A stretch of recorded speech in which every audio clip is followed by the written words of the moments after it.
और ये जो फॉरेस्ट दे रहे हो उन लोगों के लिए बहुत इंपॉर्टेंस है इसका। सिविल के लिए इंपॉर्टेंस ना हो भले 33 क्वेश्चन वैसे भी ठीक कर लोगे आप। पता है कि 20 क्वेश्चन तो हिंदी पैसेज के ही आते, 10 क्वेश्चन के कॉम्प्रिहेंशन हिंदी इंग्लिश जो दोनों में आता है वो आता है, बाकी का 10-15 क्वेश्चन हिंदी ग्रामर आ जाती है, बस इतने से में ही हो जाता है।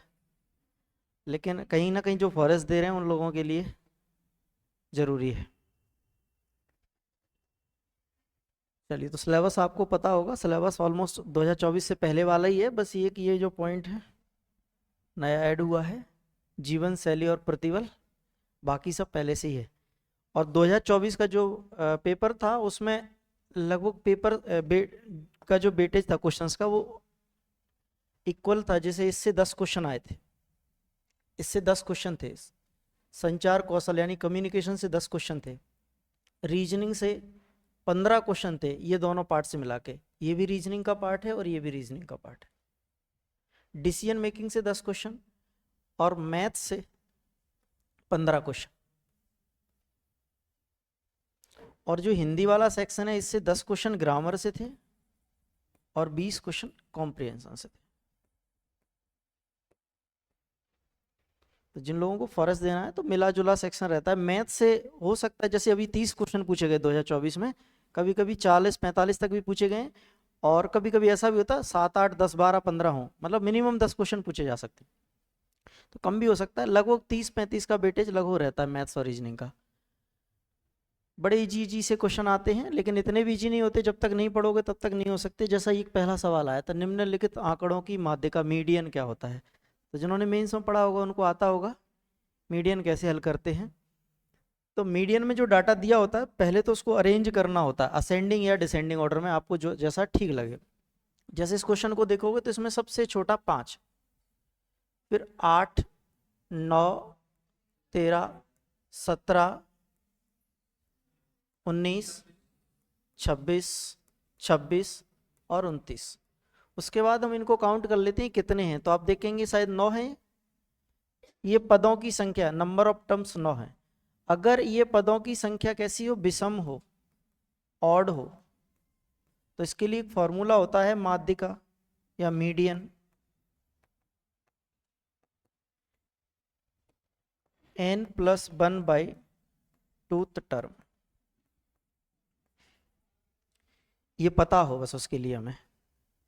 क्वेश्चन बहुत आसान है, लेकिन स्टेट के जितने भी सवाल होते हैं उसके लिए हमें बेसिक सा जो भी फॉर्मूला होता है उसका पता हो हल करने के लिए। तो यहाँ पर n की वैल्यू 9 थी, 9 + 1 10, 10/2 कितना हो जाएगा, फिफ्थ टर्म। ये फिफ्थ टर्म या पांचवा पद हमें कहाँ ढूंढना था, इस अरेंज डेटा में। तो इस अरेंज डेटा को आप लेफ्ट से काउंट करोगे, पहला, दूसरा, तीसरा, चौथा, पांचवा, तो इसका आंसर आ जाएगा सर 17, बी ऑप्शन। ऐसे ही इन्हीं डाटा का मीडियन की जगह मोड निकालने को बोला जा सकता है, यानी बहुलक, या माध्य यानी मीन। तो अगर इसी डाटा का हमें मीन निकालने को बोला जाए, मीन यानी माध्य, समांतर माध्य, तो वो क्या होता है, आंकड़ों का योग बटे आंकड़ों की संख्या, sum of observation upon number of observation. Sum of observation से मतलब इन सब का सम करो और कितनी संख्या उनसे डिवाइड कर दो।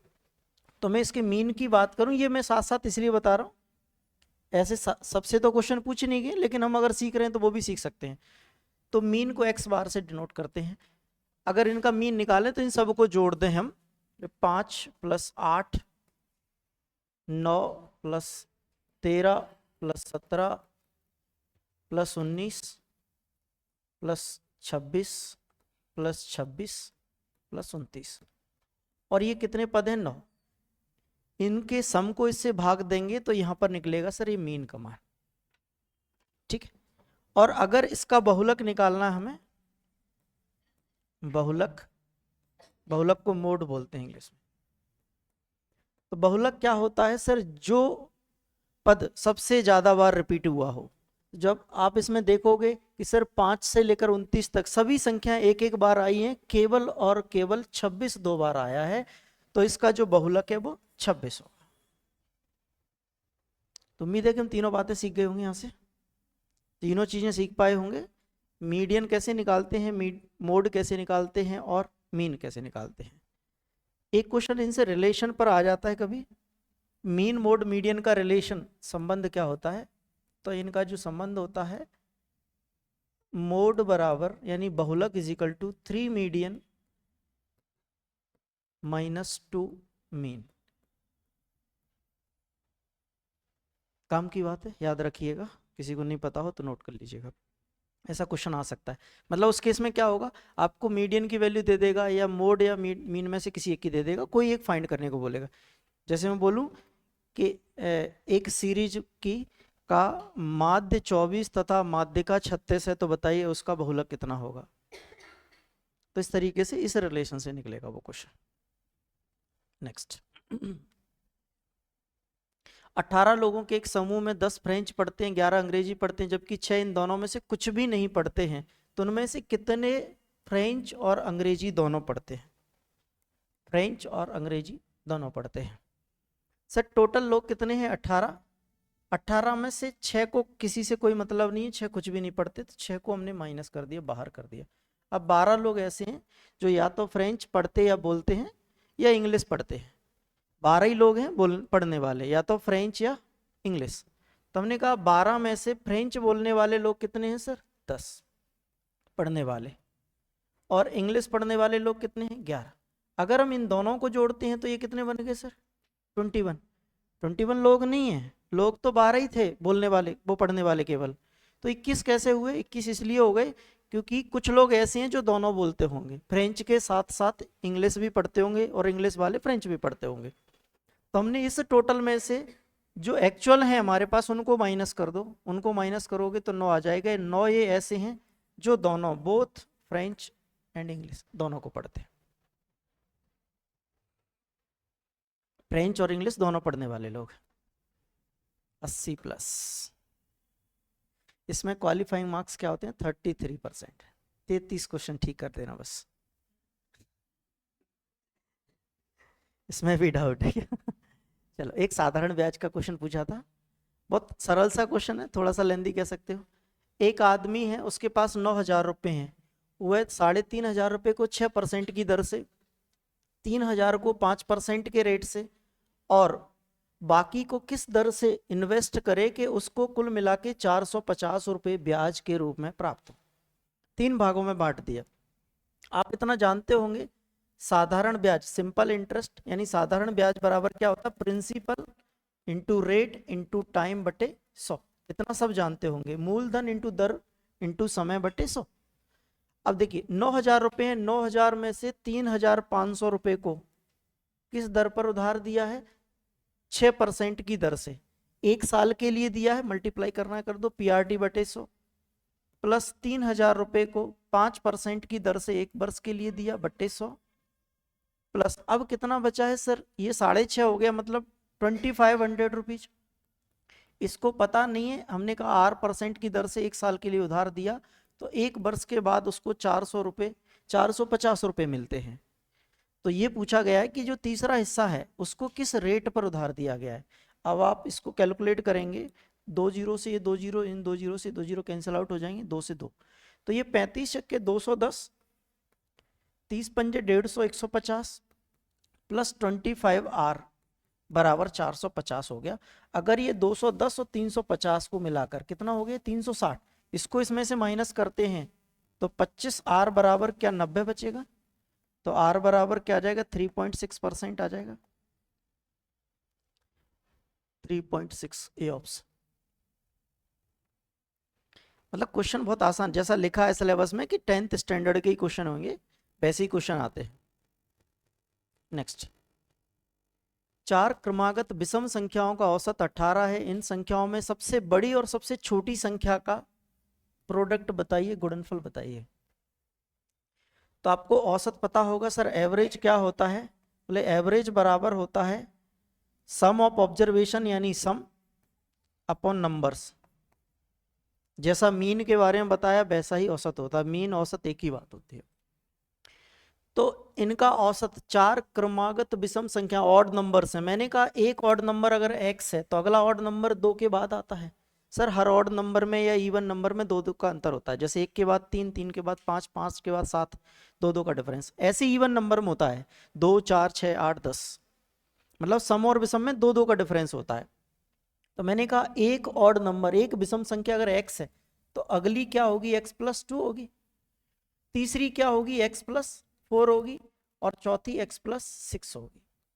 और इन सब का मुझे सम करना, योग चाहिए, योग। तो मैंने कहा इसमें इन सबको आपस में जोड़ देते हैं। पहली संख्या, दूसरी, तीसरी और चौथी, इनका औसत कितना है सर, 18 है। योग कितना होगा, बोले चार संख्याओं का औसत 18 है, तो चार का टोटल कितना हो जाएगा, 18 गुणा 4 यानी 74 लिख सकते हैं, 72। इनको जोड़ो तो 4x प्लस 6 12 बराबर अगर 72 है, तो x बराबर कितना हो जाएगा, ये इसमें से माइनस होगा तो 60, 60/4 बराबर 15। तो आपने देखा कि जो आपकी पहली संख्या है सर, पहली संख्या क्या थी x, वो कितनी आ गई सर, 15। और चौथी संख्या कितनी, x+6 यानी ये 21 हो जाएगी। और इन दोनों का अगर आप गुणा करते हो तो 15 एकम 15, 5, 15 दूनी 30 और 1 31, 315, 315। ये तो एक बेसिक तरीका। दूसरा, जो एवरेज के बारे में थोड़ा बहुत पहले पढ़े होंगे, जानते होंगे, तो आप जानते हैं कि बीच की संख्या औसत कहलाती है। अगर कोई भी क्रमागत संख्याएं दी हैं, कॉन्जिक्यूटिव नंबर दिए, तो हमेशा जो मिडिल नंबर होता है वही उसका एवरेज होता है। जैसे मैं अभी यहाँ लिखूं 1 3, क्रमागत लिख देते हैं लगातार, 1 2 3 4 और 5। इनका औसत कैसे निकालते, 1 2 3 और 3 6 4 10 5 15, सम 15 होता। और डिवाइड करते किससे, 5 से, क्योंकि 5 संख्या है तो कितना आ जाता, 3। आपने देखा मिडिल नंबर इसका औसत है। अगर ये क्रमागत हैं, लगातार नंबर से ना, तो हमेशा मिडिल नंबर इनका औसत होता है।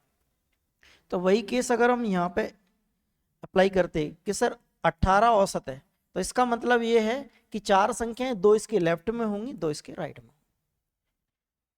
और वो कैसी संख्या है सर, ऑड नंबर्स हैं।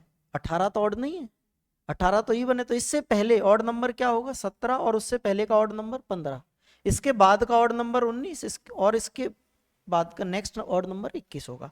तो ये चार नंबर आ गए। ये वही चार नंबर हैं जिनके बारे में बात हो रही थी। 15 और 21 का मल्टीप्लाई करोगे तो 315 आ जाए। लेकिन इस तरह की ट्रिक के लिए हमें प्रैक्टिस की आवश्यकता होती है। ऐसा नहीं कि एक क्वेश्चन में लगा लिया, अगर आप समझ सकते हो तो अच्छी बात है ये, लेकिन बेसिक है उसका। ऐसे भी जा सकते हैं, पर ये तभी लगा सकते हैं जब लगातार नंबर हो, कहीं से भी हो। ऐसा नहीं कि शुरुआत से ही हो, कहीं से भी, पर कॉन्टिन्यूस नंबर हो, वो उनका डिफरेंस इक्वल होना चाहिए, चाहे 2 का हो, 4 का हो, 10 का हो, 20 का हो। ये एक प्रोबेबिलिटी का क्वेश्चन पूछा गया था, बड़ा आसान सा। पर इस तरह के क्वेश्चन करने के लिए हमें यह पता होना चाहिए कि इसमें जो पूछा गया ना, तस्वीर वाला पत्ता अर्थात फेस कार्ड, फेस कार्ड क्या होते हैं ये पता होना चाहिए। तो पहले तो ताश की गड्डी के बारे में थोड़ी सी जानकारी होनी चाहिए। ताश के पत्ते, जिन्होंने ताश खेला होगा उनको पता होगा कि उसमें 52 कार्ड्स होते हैं। 4 प्रकार के कार्ड होते हैं सर, इस तरह की चीजें तो देखी होंगी आपने। इसमें 4 प्रकार के कार्ड होते हैं। आपने ऐसा एक सिंबल देखा होगा, इसको बोलते हैं ईंट। एक पान देखा होगा ऐसा, एक चिड़ी होता है इस प्रकार का, और एक हुक्म होता है। सबके 13-13 पत्ते होते हैं। ये दोनों होते हैं ब्लैक, ये रेड होते हैं दोनों। सब में 13 पत्ते होते हैं, 13 13 13 13, जिसमें से गुलाम, बेगम, बादशाह, यानी जैक, क्वीन और किंग, तीन क्या होते हैं आपके, फेस कार्ड होते हैं। जे, क्यू और के, ये होता है जैक, क्वीन और के। ये तीन फेस कार्ड हैं, और ये ईंट में मिलेंगे आपको, पान में मिलेंगे, चिड़ी में मिलेंगे और हुक्म में भी मिलेंगे। तो इस प्रकार से कितने हो जाते हैं सर, 12 पत्ते हो जाते हैं। तो कुल मिला के 12 फेस कार्ड होते हैं। और अगर 12 फेस कार्ड है तो इनकी प्रोबेबिलिटी कैसे निकालेंगे, प्रोबेबिलिटी ऑफ फेस कार्ड। तो प्रोबेबिलिटी क्या होती है, अनुकूल परिणाम बटे कुल परिणाम।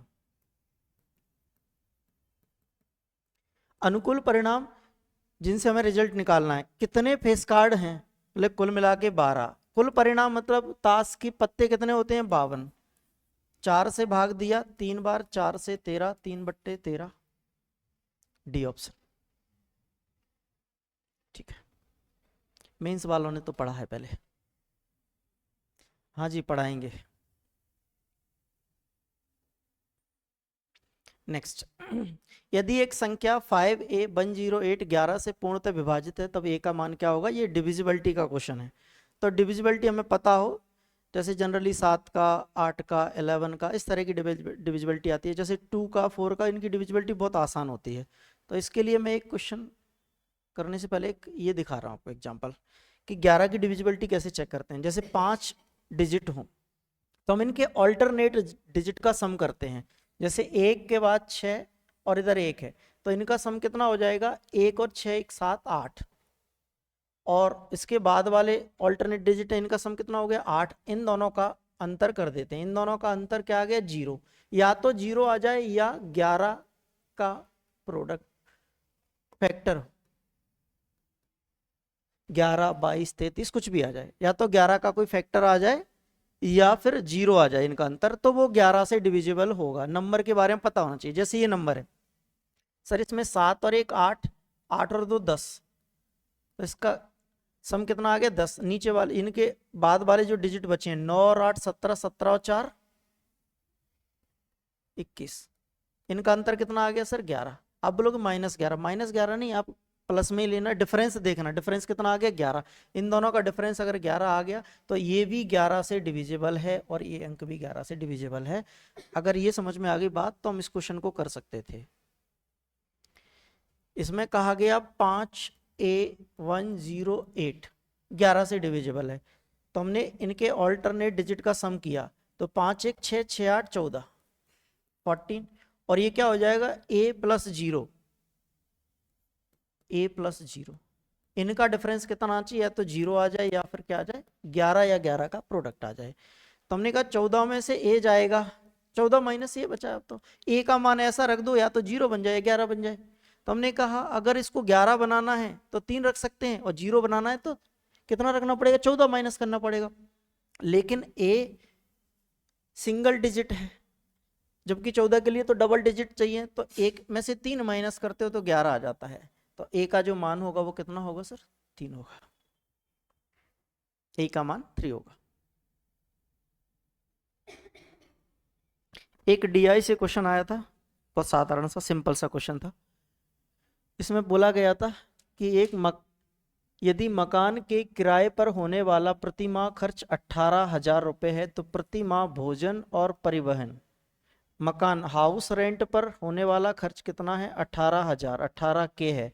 तो आपको भोजन यानी फूड और ट्रांसपोर्ट 30 और 8% मतलब 38% की वैल्यू बतानी है। आपको इस 15% की वैल्यू दे रखी थी कितनी, 18,000 रुपये, और आपको फूड और ट्रांसपोर्ट पे 30 और 8 38% व्यय होता है। तो 38% की वैल्यू बतानी थी, तो 18,000 बटे 15 इंटू 38, इसको कैलकुलेट करेंगे तो 15 एकम 15, 15 दूनी 30, 1200, 12 टे 96, और 12 ती 36, और 9 45, 45,600 रुपये डी ऑप्शन में था। ठीक है,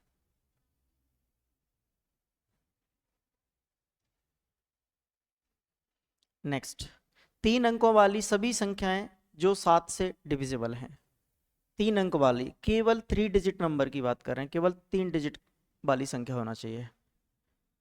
जैसे मैंने कहा 3 डिजिट वाली जितनी भी संख्या है कुल मिला के इतनी 999।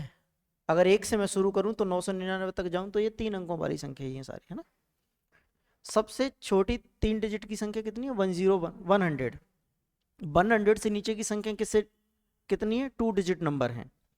तो हमने 999 को 7 से डिवाइड कर लिया, 7 एकम 7, 2 बचा, भाग दे दिया, मतलब 29, 7 चौके 28, फिर 1 बचा 19, 7 दूनी 14, 142। यहाँ क्या बचा है इससे कोई मतलब नहीं है, इससे मतलब है कि हमारा भागफल कितना आया, कोसेंट कितना आया। 142 संख्याएं ऐसी हैं 1 से लेकर 999 तक जो 7 से डिविजिबल है, 7 से डिविजिबल है। लेकिन हमें तो 3 डिजिट नंबर चाहिए, तो हमने 100 से पहले तक की संख्याएं तो वैसे ही डिवाइड कर ली। तो मैं अगर इसको 99 को दे लो भाग, 100 को नहीं देना तो 100 को भी दे सकते हो, क्योंकि 7 से 98 के बाद सीधे 104 को डिवाइड करेगा वो। 7 से इसको डिवाइड करते हैं, 7 एकम 7, 3 बचा 30, 7 चौके 28, यहाँ 2 बच गया। यानी 14 संख्याएं ऐसी हैं 100 या 100 से नीचे जो 7 से डिवाइड होती हैं, और जबकि टोटल संख्या 142 हैं जो 7 से डिवाइड होती हैं, कहाँ से, 1 से लेकर 999 तक। तो ये 14 संख्या इसमें से माइनस कर दो आप, तो 128 संख्याएं ऐसी हैं जो 3 अंकीय संख्याएं 7 से डिवाइड होती हैं। ये बेसिक से तरीके हैं जो पहले हमने कभी नहीं पढ़े, मतलब हमें नहीं आता तब की बात है। अगर आता है तो और भी तरीके हो सकते हैं करने के, पर उन तरीकों के लिए प्रैक्टिस और टाइम लगता है। ऐसा नहीं है कि हम एक दिन में एक क्लास में सारे शॉर्ट ट्रिक या ऐसे तरीके सीख सकते हैं, 2-2 4-4 सेकंड लगे। 2-4-6 सेकंड में तो कोई क्वेश्चन नहीं होता। हाँ, हो सकता है 30 सेकंड में 40 सेकंड में कोई क्वेश्चन बन जाए, लेकिन बेसिक से बनाने में थोड़ा सा वक्त लगता है। पर बेसिक कभी गलत नहीं होगा, बेसिक से कोई क्वेश्चन गलत नहीं होगा, बेसिक को आप भूलोगे भी नहीं। निम्नलिखित संख्याओं में से कौन सी संख्या सूची में है, इस ऑप्शन में से। तो आपको ये वैसे सीरीज दिखती है, आप देखते हो 5, 11, 17, 23। तो आपने देखा कि सर 5 और 6 11, 11 6 17, 17 6 23, और 23 में 6 जोड़ दो तो 29 आ जाएगा। ऐसा ऑप्शन में है नहीं, लेकिन ऑप्शन में है ही नहीं ऐसा। तो जरूरी नहीं है कि हमेशा एक जैसी सीरीज बन रही है वो आगे भी फॉलो हो। अगर हम थोड़ा सा ध्यान से देखें, प्राइम नंबर के बारे में जानकारी हो, चूंकि देखना सी सेट का कोई भी पेपर हो, चाहे यूपीएससी का हो या किसी भी स्टेट सर्विस का हो, उस समय नंबर सिस्टम से मैक्सिमम क्वेश्चन होते हैं। ये भी एक नंबर सिस्टम का ही क्वेश्चन है। अगर आपको प्राइम नंबर, अभाज्य संख्या के बारे में जानकारी हो, अभाज्य संख्या, तो ये जितने भी नंबर दिए हैं, ये 5, 11, 17, 23, ये सब प्राइम नंबर्स, प्राइम नंबर्स हैं, अभाज्य संख्या। अभाज्य संख्या वे संख्या होती हैं जो स्वयं और एक के अलावा किसी तीसरी संख्या से भाग नहीं होती हैं। तो आप देखेंगे कि 159, इसको मैं 3 से डिवाइड कर दूंगा, 5 15 3 3 9, ये भी 3 से डिवाइड हो जाएगी, हो जाएगी भाई, ये 3 से भी डिवाइड हो रही है, ये 3 से डिवाइड हो जाइए तो 13 का स्क्वायर ही है, तो यानी 13 से भी डिवाइड होती है, 3 से होना हो 13 से भी होती है। 179 एक प्राइम नंबर है, ये किसी से डिवाइड नहीं होगा। और अगर आप एक सीरीज देखेंगे तो एक सीरीज ये बन रही है 6k-1, जहां पे k की वैल्यू 1 2 3 4 बढ़ती चली जाएगी। जैसे मैं 5 की बात करूं तो इसको 6 × 1 - 1 5 आ जाएगा, 6 × 2 - 1 11 आ जाएगा, 6 × 3 - 1 यानी 36 18 - 1 17 आ जाएगा। ऐसे ही ये आएगा 6 × 30 - 1 179। मतलब उन्होंने ये नहीं बोला है कि नेक्स्ट वाला ही नंबर बताना, इस क्रम में अगर इन संख्याओं को हम रखते चले जाएं तो ये नंबर आएगा, और सारे प्राइम ही आएंगे इसमें, ठीक है।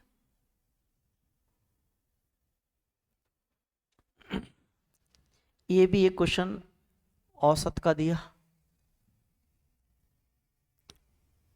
क्वेश्चन में बोला गया क्रिकेट मैच में 5 बल्लेबाज ABCDE ने औसत रन 41 बनाए, औसतन 41 रन बनाए। 5 बल्लेबाज हैं ABCD और E, इन्होंने कितने 41 बनाए, एवरेज रन है 41। अगर मैं इनके टोटल रन की बात करूं तो क्या 5 लोगों के रन है तो 5 से गुणा कर सकते हैं, टोटल करने के लिए 5 से मल्टीप्लाई, 5 से मल्टीप्लाई करने का मतलब है ये कितना हो जाएगा 205 205। पांचों लोगों ने मिलकर 205 रन बनाए। अब स्टेटमेंट पढ़िए, डी ने ई से 5 रन अधिक बनाए, डी ने ई से 5 ज्यादा, तो हमने कहा ई ने कुछ तो बनाए होंगे, ई का हमने एक्स मान लिया, डी ने 5 ज्यादा बनाए तो डी का एक्स प्लस 5 हो जाएगा। आगे बोला गया कि ई ने ए से 8 रन कम बनाए, ई ने ए से 8 कम बनाए तो ए ने उससे ज्यादा बनाए होंगे। उल्टा भी तो होगा, जैसे मेरे पास आपसे 100 रुपए ज्यादा तो आपके पास मुझसे 100 रुपए कम है, यही मतलब तो होता है। तो इसका मतलब ए ने 8 रन ज्यादा बनाए तो x प्लस 8 हो जाएगा, इससे ई से 8 ज्यादा, तो 8 ज्यादा हो गए। बी ने डी और ई के संयुक्त स्कोर से 5 कम बनाए, डी और ई का संयुक्त स्कोर कितना है, डी और ई का संयुक्त स्कोर है 2x प्लस 5, उससे 5 कम बनाए तो 2x प्लस 5 में से 5 माइनस करोगे तो ये 2x आ जाएगा। क्या सी के बारे में कुछ नहीं दिया। अब ये बोला गया अगली लाइन में कि बी और सी ने अपने बीच 117 रन बनाए, ये अपने बीच जो लिखा है ना इसका मतलब है दोनों ने मिलकर 117 बनाए, बी और सी दोनों ने मिलकर 117 रन बनाए। अब मैं बी और सी के रनों को इसमें से अगर माइनस कर दूं तो ये कितने बच जाएंगे सर? ये अब किसके रन बचे? मैंने बी और सी के माइनस कर दिए तो ए डी और ई के रन बच गए। तो आपने देखा कि सर ए प्लस डी प्लस ई ने कुल मिला के 88 रन बनाए। मेरे हिसाब से ए ने x प्लस 8 बनाए, प्लस डी ने x प्लस 5 बनाए, प्लस ई ने x बनाए। इनका सम करते हैं तो ये 3x प्लस 13 बराबर 88 है। तो 3x बराबर कितना हो गया? ये 75। x बराबर कितना आ जाएगा? 25 आ गया। x बराबर 25 आया तो b का स्कोर क्या 50 हो जाएगा? उसने पूछा है सी का स्कोर कितना है, तो सर सी का स्कोर कितना होगा? 117 दोनों के, 50 माइनस कर दो तो 67 इसके बचे। C option. ठीक है, समझ पा रहे हैं? हाँ, हम ही पढ़ाएंगे, हम ही पढ़ाएंगे। चलो, नोट करना है कि कुछ समझ तो आ रहा है ना? 3 संख्याओं में दूसरी संख्या पहली संख्या की 2 गुनी और तीसरी संख्या की 3 गुनी है। यदि तीनों संख्याओं का औसत 44 हो तो सबसे बड़ी संख्या क्या होगी? 3 नंबर है।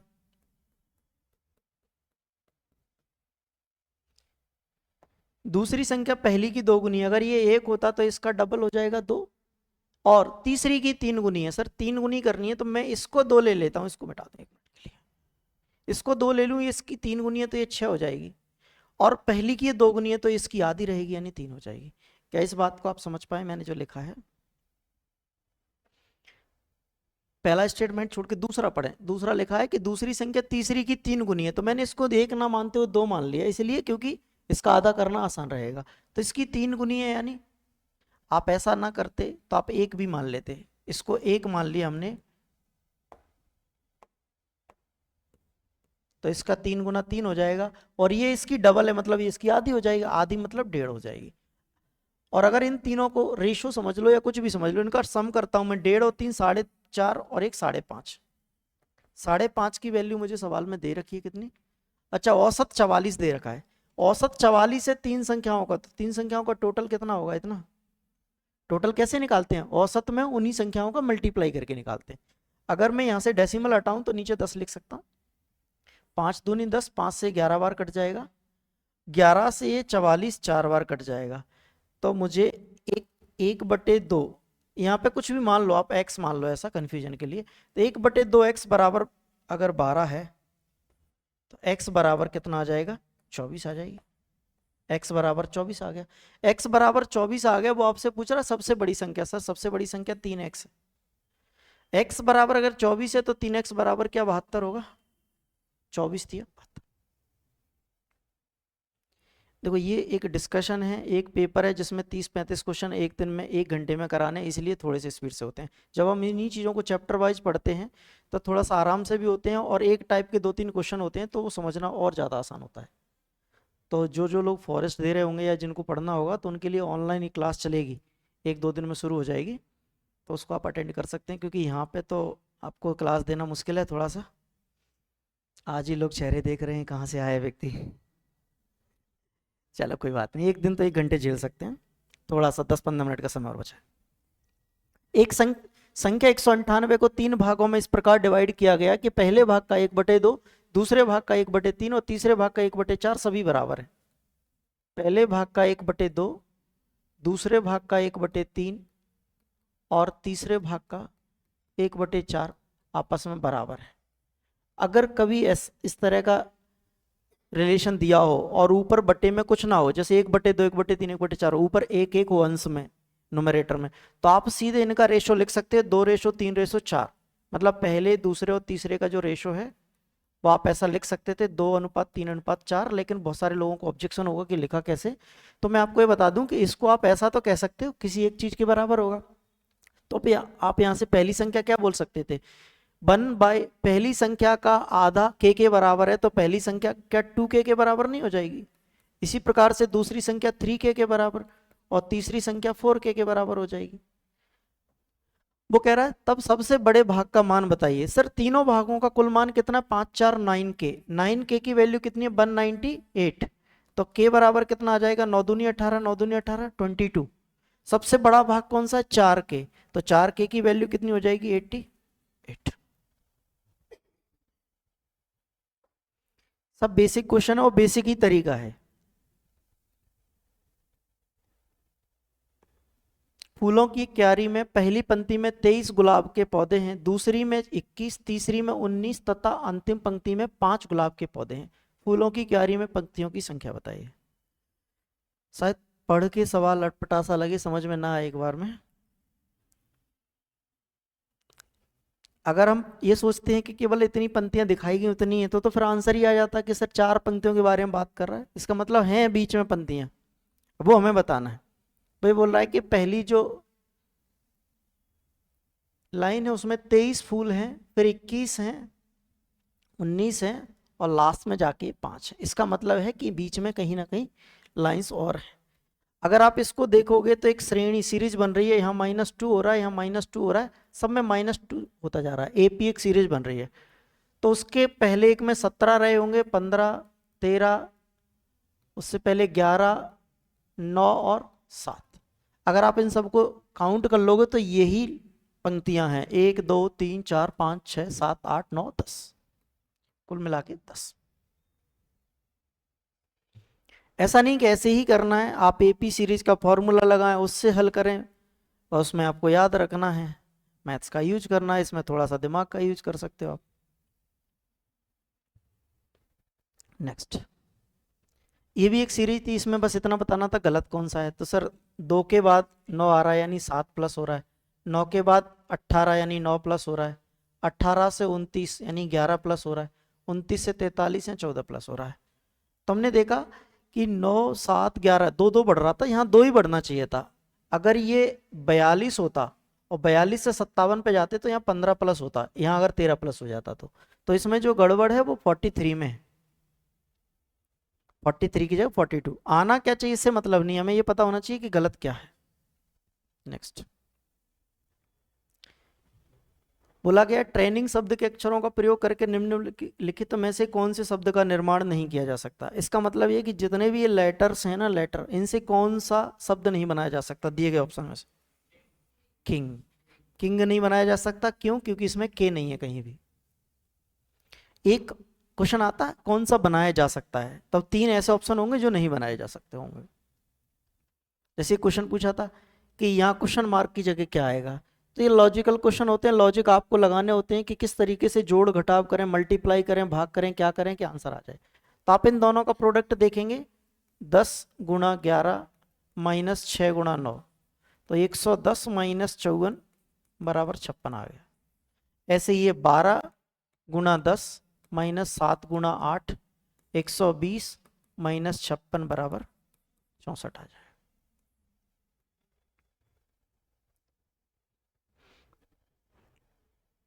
ये कोडिंग डिकोडिंग के क्वेश्चन हैं, लगते हैं बहुत आसान। सबसे पहले इस तरह का क्वेश्चन आता है तो हम देखते हैं इनकी प्लेस वैल्यू क्या है, जैसे m 13वें स्थान पर आता है, ये 12वें स्थान पर आता है, फिर इनको जोड़ के देखते हैं। तो इस प्रकार से नहीं बनेगा, ये क्वेश्चन थोड़ा अलग तरह का था।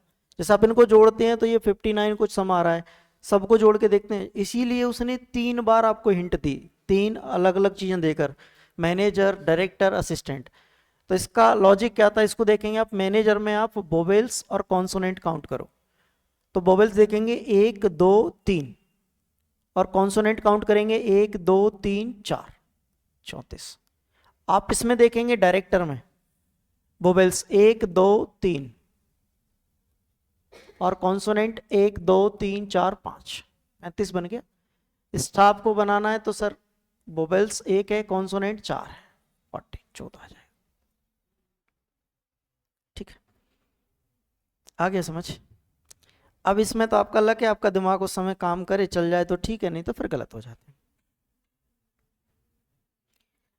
ये कैसे याद रहे? बस याद कुछ नहीं होते, प्रैक्टिस से होते हैं। जब हम कई प्रकार के, कई टाइप के क्वेश्चंस की प्रैक्टिस कर लेते हैं तो फिर हमारे दिमाग में वो चीज़ आने लगती है कि हाँ ऐसा हो सकता है, ये लॉजिक नहीं लग रहा तो ये हो सकता है। अगर कोई मुश्किल लॉजिक होगा तो उसके लिए वो क्लू भी 2-3 प्रकार से देगा। जैसे अगर कोई इजी होता तो एक बार दे के दूसरा क्वेश्चन पूछ लिया जाता, 3 बार तो उन्होंने दिया क्वेश्चन में ही, क्या आप सोचिए, लॉजिक लगाइए। किसी सांकेतिक भाषा में रोम को ROAM URDP बोला जाता है। तो सान को क्या बोलेंगे? तो हमने देखा कि आर को यू लिखा जा रहा है यानी 3 प्लस किया जा रहा है, ओ से ओ को आर लिखा जा रहा है यानी यहाँ पे भी 3 प्लस किया जा रहा है, ए को डी लिखा जा रहा है यानी 3 प्लस किया जा रहा है, एम को पी लिखा जा रहा है यानी 3 प्लस। तो आप इसमें सब में 3 प्लस कर दो, सान में एस में 3 प्लस करोगे तो वी, एच में 3 प्लस करोगे तो के, वी के तीनों में कहीं नहीं है, एक ही ऑप्शन।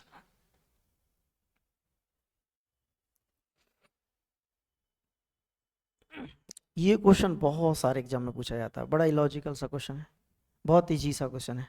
आ रहा है समझ सबको? बोला गया है कि एक बंदर, बंदर है क्या, व्यक्ति है 60 फीट ऊंचे टावर के शिखर को छूता है। ऐसी हरकतें बंदर ही करते हैं ना, पहले चढ़ेंगे फिर फिसल जाएंगे, काम ही क्या है बेचारों को। एक व्यक्ति 60 फीट ऊंचे टावर पे चढ़ता है, वो कहता है 1 सेकंड में 5 फीट चढ़ जाता है, 4 फीट वापस आ जाता है। कुल मिला के 2 सेकंड का रिजल्ट क्या होगा? मतलब 5 फीट चढ़ा और तुरंत 4 फीट वापस आ गया, यानी 1 सेकंड में फाइनली 1 फीट चढ़ पाया। तो हम ये कह सकते हैं कि 1 मिनट है, सेकंड है, सेकंड, 1 सेकंड में 1 फीट चढ़ा, 1 फुट चढ़ा। अब आप बोलोगे इसका मतलब 60 लगने चाहिए, 60 फीट है तो, है ना। वो कह रहा है कि केवल छूना है, तो हमने कहा ऐसा करो 55 सेकंड तक काम करवाओ उससे, 55 सेकंड में वो 55 फीट चढ़ लेगा, 55 फीट तक चला जाएगा। नेक्स्ट 1 सेकंड में क्या करेगा, वो 5 फीट चढ़ेगा, फिर से छूना ही तो है उसको, तो 60 हो जाएगा 56 सेकंड में। फिसलेगा, बात की बात है ना, हमें क्या मतलब फिसल गया, छू लेगा ना उसको। नहीं मजाक नहीं, आंसर ही यही होगा उसका, उसको टॉप तक पहुंचना है ना, तो 56 सेकंड में पहुंच जाएगा, फिर फिसल के नीचे आना उसकी प्रॉब्लम है, वो फितरत ही है 4 फीट नीचे फिसल जाना। चलो, 30 दिवसों के किसी माह में अंतिम दिवस शनिवार है, तो इस माह के चौथे मंगलवार को क्या दिनांक या डेट होगा? 30 दिनों के कोई महीना है, इसका अंतिम दिन सैटरडे है, यानी 30 तारीख को शनिवार है, सैटरडे है, तो चौथा मंगलवार पूछा गया है। एक तो है आप उंगलियों पे काउंट कर लो, कोई बहुत बड़ी चीज नहीं है। मैं अगर आगे के लिए सोचूं, शनिवार के बाद मंगलवार कब आता है? संडे, मंडे, ट्यूसडे, 3 दिन बाद, यानी 31, 32 और 33। आप बोलोगे 33 तारीख थोड़ी होती है, मुझे तो आंसर निकालना है, इससे क्या मतलब 33 होती है? आपको पता है कि हर 7वें दिन सेम डे रिपीट होता है, बैक में जाएंगे तब भी हर 7 दिन माइनस करने पर वही दिन आ जाता है। तो 33 में से अगर मैं 7 दिन माइनस करूं तो क्या जाएगा? 26, 26 को भी ट्यूसडे होगा। और आप ये चेक कर सकते हो, आपके दिमाग में होगा कि ये चौथा है कि नहीं है, तो आप ये चेक कर सकते हो। 26 से 7 पहले यानी 19 को था, 19 से 7 पहले 12 को, तो 12 से 7 पहले 5, और 5 से पहले नहीं आ सकता, फिर तो पिछला महीना आ जाएगा, तो 4 ही मंगलवार होंगे। तो ये बात समझ में आई कि 26 को मंगलवार होगा। सुबह सूर्योदय के समय रवि एक खंबे के सामने खड़ा हुआ है। सर डायरेक्शन वाले क्वेश्चन जब भी आए तो आप ये ऐसा एज्यूम करके चलें, ऐसा बना लें कि इधर ईस्ट होता है, इधर वेस्ट, हमारे सामने नॉर्थ होता है, पैरों के नीचे साउथ होता है। सुबह का समय है, सूर्य देवता निकल रहे हैं, तो ईस्ट में ही होंगे, तो हमें पता है ना। अगर एक बच्चा यहाँ खड़ा हुआ है और ये उसका हाथ है, इसकी जो शैडो है, यहाँ खंबा है मान लो सपोज, और इसकी शैडो इधर पड़ रही है, अगर सुबह सूरज निकलेगा ईस्ट से तो इसके आगे कोई भी ऑब्जेक्ट आएगा तो उसकी छाया किधर पड़ेगी? शैडो वेस्ट में पड़ेगी। आप सुबह सुबह सूर्य के सामने खड़े होते हो तो आपकी छाया आपके पीछे होती है, जब आप सूर्य की तरफ फेस करके खड़े होते हो तो इसकी छाया वेस्ट में जाएगी।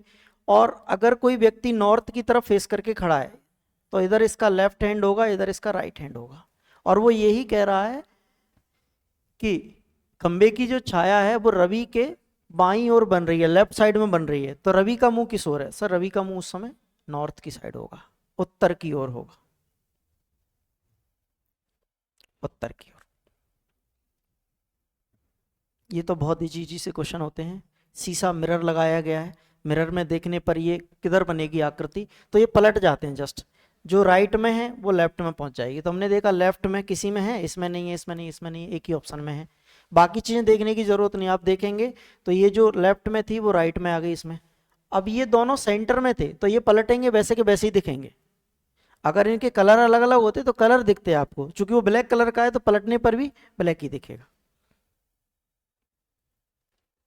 ये भी कोडिंग डिकोडिंग का एक सवाल है, लंबा सा सवाल आता है। यदि किसी निश्चित कूट भाषा में बीर ले नेक का अर्थ ग्रीन एंड टेस्टी है, पिक नेक होर का अर्थ टोमेटो इज ग्रीन है, तो निम्नलिखित में से कौन सा निश्चित रूप से सही है? तो आप ये देखते हैं कि इसमें कॉमन क्या है। हमने देखा कि सर यहाँ पर NaC और NaC दोनों में कॉमन है, और इधर दोनों में ग्रीन और ग्रीन कॉमन है, तो ये निश्चित रूप से सही है। बाकी के लिए कुछ नहीं बता सकते हम, बाकी का श्योर नहीं है कि विरले के लिए एंड टेस्टी में से क्या आएगा, और इधर पिक और होर के लिए टोमेटो और इज में से क्या आएगा।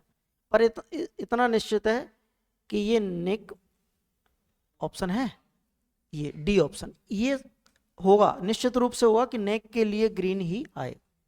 तो ये एक आंसर सही हो सकता है बस इनमें से, ये इनमें से कुछ भी हो सकता है, मतलब इनका श्योरिटी नहीं है, इसकी श्योरिटी है कि वो हो।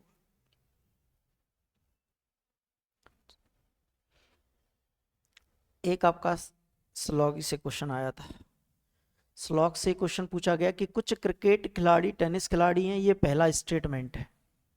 दूसरा है सभी टेनिस खिलाड़ी हॉकी खिलाड़ी हैं। तो हम इसका वेन डायग्राम बनाते हैं। कुछ क्रिकेट खिलाड़ी टेनिस खिलाड़ी हैं और सभी टेनिस खिलाड़ी हॉकी खिलाड़ी हैं, तो जितने भी टेनिस हैं उसके ऊपर से ओवरलैप करते हुए एक और डायग्राम बनाएंगे, ये हॉकी खिलाड़ी है। अब पहला कंक्लूजन बोलता है कि सभी क्रिकेट खिलाड़ी हॉकी खिलाड़ी हैं। सभी क्रिकेट खिलाड़ी, जितने भी क्रिकेट खिलाड़ी हॉकी खिलाड़ी नहीं है सर, अगर इसके बाहर से निकलता तो हो सकते थे। कुछ क्रिकेट खिलाड़ी हॉकी खिलाड़ी नहीं है। जब पॉजिटिव स्टेटमेंट दिया हो तो नेगेटिव कंक्लूजन को कंसीडर नहीं किया जाता, तो ये भी गलत हो जाएगा। कुछ टेनिस खिलाड़ी हॉकी खिलाड़ी नहीं है। सर कुछ टेनिस खिलाड़ी हॉकी खिलाड़ी क्यों नहीं है, सारे के सारे टेनिस खिलाड़ी हॉकी खिलाड़ी हैं, ये भी गलत हो जाएगा। कुछ क्रिकेट खिलाड़ी हॉकी खिलाड़ी हैं, कुछ क्रिकेट खिलाड़ी हॉकी खिलाड़ी हैं, ये निश्चित रूप से सही है। इसका श्योर नहीं है, बी ऑप्शन का हो भी सकता था, नहीं भी, ठीक है, तो ये डी ऑप्शन इसका सही।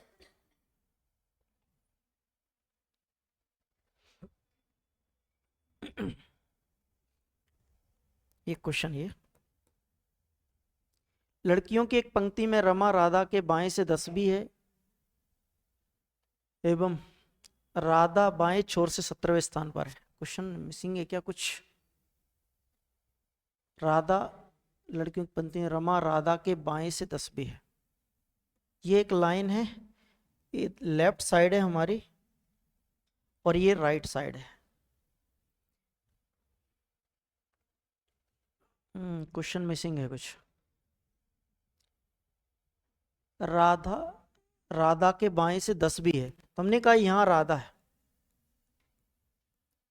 रमा इसके बाएं है, इसका लेफ्ट इधर होगा, 10वीं रमा है ये। इसका मतलब इनके बीच में कितनी लड़कियां होंगी? 9 होंगी। एवं राधा दाएं छोर से 17वें स्थान पर है। अच्छा ये तो सही है, दाएं छोर से 17वें स्थान पर है ये, यहां से, इसका मतलब 16 इनके बीच में भी है। और ये बोला गया था एक्चुअल में, ये क्या है, शीला रमा के दाएं को 5 भी है, शीला रमा के दाएं, नहीं ये स्टेटमेंट पूरा नहीं है। क्वेश्चन है कि शीला रमा के दाएं को 5 भी है, रमा के दाएं को अगर ये 5 भी हो, इसके दाएं को, रमा का दाएं ये होगा, राइट ये होगा, 5 भी होगी तो 1 2 3 4, 4 इसके बीच में होंगे, 5 भी यहाँ शीला होगी, ये 5 भी नहीं है, चौथी होगी, चौथी, फोर्थ। अच्छा ये लिखा है Sheela is fourth from the right of Rama,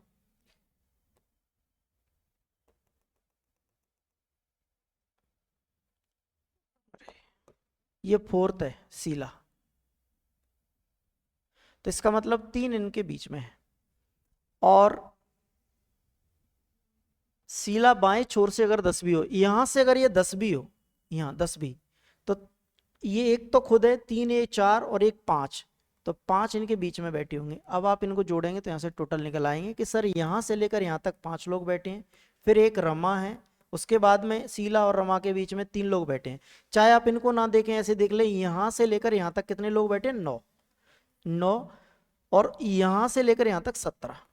तो इन सबको अगर जोड़ते हो तो आपका टोटल आ जाएगा 6 और 9 15, 15 और 17 कितने होते हैं? 32 होते हैं। 15 और 17 32 होते हैं। नेक्स्ट क्वेश्चन ये था कि एक आकृति में त्रिभुज डॉक्टरों को दर्शाता है। तो ये जो ट्राइंगल है ये डॉक्टर्स को बता रहा है। वर्ग कलाकारों को दर्शाता है, ये आर्टिस्ट को बता रहा है। और वृत्त खिलाड़ियों को बताता है, ये प्लेयर्स को बता रहा है। आपसे पूछा गया है कि उन कलाकारों की संख्या कितनी है, उन आर्टिस्ट की संख्या कितनी है जो केवल और केवल खिलाड़ी हैं। आर्टिस्ट मतलब स्क्वायर में आने वाले लोग, और खिलाड़ी मतलब इस सर्कल में आने वाले लोग जो दोनों में आते हो। तो हमने देखा कि दोनों में आने वाले लोग कितने हैं? 10। आप बोलेंगे यहाँ भी तो हैं 4। आप बोलेंगे ये 3। सर 3 ऐसे लोग हैं जो डॉक्टर भी हैं, खिलाड़ी भी हैं और कलाकार भी हैं, तो हम 3 को नहीं ले सकते। 10 + 4 यानी 14 आंसर। 14 इसका आंसर होगा। हाँ जी, क्या हुआ बताओ? अरे पूछ लो। चलो कोई बात नहीं, नहीं आया समझ?